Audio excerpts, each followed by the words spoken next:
Hola, soy Javier Zamora, diseñador gráfico y fundador del estudio de diseño Plácida.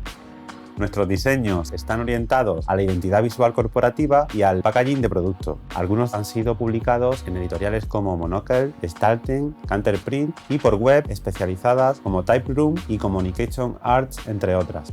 Una papelería corporativa debe ser capaz de respirar la identidad visual de una marca y transformarse en el elemento diferenciador de un proyecto de branding.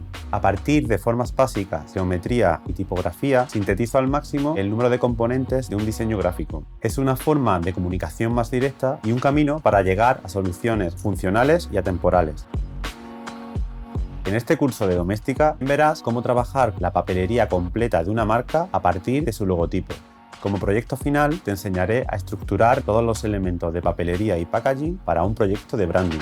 Para comenzar, te mostraré los materiales disponibles y las técnicas de impresión y acabados. Aprenderás la importancia de usar una tipografía adecuada y tener una identidad visual flexible. Te darás cuenta de que el packaging puede ser el factor diferencial de una marca y transmitir personalidad. Luego te mostraré la arquitectura de una marca, su gama cromática y los elementos para sus aplicaciones gráficas. También verás cómo trabajar con una guía de estilo para que todas las piezas compartan una estética coherente. Finalmente, te mostraré cómo diseñar una tarjeta de visita y te enseñaré una carpeta o un cuaderno, entre otros productos.